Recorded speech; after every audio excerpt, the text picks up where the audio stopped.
الفضل YouTube channel میں آپ کا استقبال ہے۔ اس چینل پر روزانہ قرآن پاک کی ایک آیت تلاوت سماعت ترجمہ اور مختصر تشریح پیش کی جاتی ہے۔ ویڈیو اپلوڈ ہونے پر نوٹیفیکیشن پانے کے لیے اس چینل کو سبسکرائب کریں اور بیل آئیکن ضرور دبائیں۔ السلام علیکم ورحمۃ اللہ وبرکاتہ۔ میرے دینی و ایمانی بھائیوں اور بہنوں، سورہ نساء آیت نمبر 86 پیش خدمت ہے۔ اعوذ باللہ من الشیطان الرجیم۔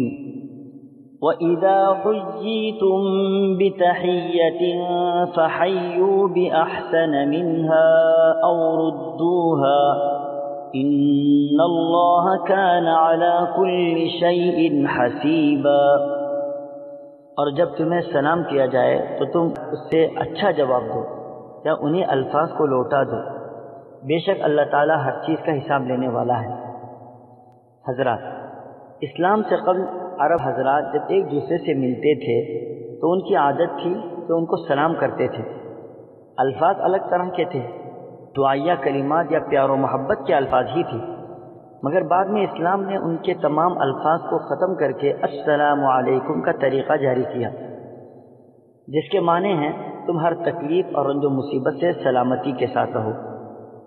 دوسری بات یہ ہے کہ اسلام ہمیشہ اس بات کی ترغیب دیتا ہے کہ اگر تم پر کوئی کسی طرح کا احسان کرے تو تم اس کا بدلہ اس سے اچھے طریقے سے ادا کرو۔ اسی کی ترغیب اس آیت میں دی گئی کہ اگر تمہیں کوئی دعا دے تو تم اس کی دعا کا جواب اچھے انداز سے لوٹاؤ۔ تحیہ کے معنی کسی کو درازی عمر کی دعا دینا۔ اس آیت میں سلام کرنے کے معنی میں ہے زیادہ اچھا جواب دینا۔ احادیث میں وارد ہے کہ السلام علیکم کے جواب میں رحمت اللہ کا اضافہ کرنا ہے، اور السلام علیکم ورحمۃ اللہ کے جواب میں وبرکاتہ کا اضافہ کر دیا جائے۔ ایک اور حدیث میں ہے کہ صرف السلام علیکم کہنے سے 10 نیکیاں ملتی ہیں، اور اس کے ساتھ رحمۃ اللہ کا اضافہ کرنے سے 20 نیکیاں ملتی ہیں، وبرکاتہ کا اضافہ کرنے سے 30 نیکیاں ملتی ہیں۔ ایک بات یاد رہے کہ یہ کلمہ صرف مسلمانوں کے لیے ہے، یعنی ایک مسلمان دوسرے مسلمان کو سلام کرے، لیکن غیر مسلم کو سلام کرنے کی پہل نہ کریں۔ دوسرے اگر وہ سلام کرے تو اس کے جواب میں صرف وعلیکم کہیں، پورا جواب ان کے سلام میں نہ دیں۔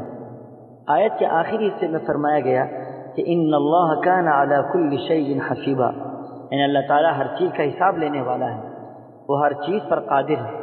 حقوق کی ادائیگی کے سلسلے میں کون انسان کتنا حق ادا کر رہا ہے، ان سب کا حساب اللہ کل قیامت کے دن لے گا۔ حضرات، سلام ایک ایسا جملہ ہے کہ اس میں اظہار محبت بھی ہے اور اس جملے سے محبت کا حق بھی ادا ہو رہا ہے۔ اس جملے کو اگر وسیع معنی میں لیا جائے تو معلوم ہوتا ہے کہ ایک مسلمان دوسرے مسلمان سے مخاطب ہو کر کہتا ہے کہ اللہ تمہیں آفات سے سلامت رکھے، پھر آپ کی زندگی کے لیے دعا ہے اور زندگی بھی پاکیزہ اور اچھی۔ اس اعتبار سے یہ کلمات عبادت بھی ہیں، اس میں اللہ کا ذکر بھی ہے، اپنے بھائی سے محبت و تعلق کا اظہار بھی ہے، اس کے لیے دعا بھی ہے، ایک دوسرے کو تکلیف نہ پہنچانے کا معاہدہ بھی ہے وغیرہ۔ اگر مسلمان ان تمام معانی و مطالب کا استحضار کرتے ہوئے ایک دوسرے کو سلام کریں تو پھر پورا معاشرہ محبت و مودت کا مظہر بن جائے اور پوری قوم کی اصلاح کے لیے یہی کافی ہو جاتا ہے۔ احادیث میں اس کو افضل الاعمال یعنی سلام کرنا افضل ترین اعمال میں سے بتایا گیا۔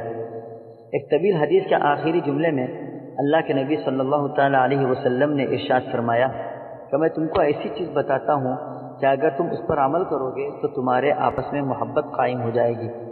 وہ یہ کہ آپس میں سلام کو عام کرو، یعنی ہر مسلمان کو سلام کرو، خواہ پہچان ہو یا نہ ہو۔ ایک جگہ اللہ کے نبی صلی اللہ علیہ وسلم نے فرمایا کہ اللہ تعالیٰ کے نزدیک سب سے زیادہ قریب وہ شخص ہے جو سلام کرنے میں ابتدا کرے۔ یہ سلام اللہ کے ناموں میں سے ایک نام ہے۔ ایک حدیث میں سلام نہ کرنے والے کے بارے میں اللہ کے نبی صلی اللہ علیہ وسلم نے فرمایا کہ بڑا بخیل ہے وہ آدمی جو سلام میں بخل کرے۔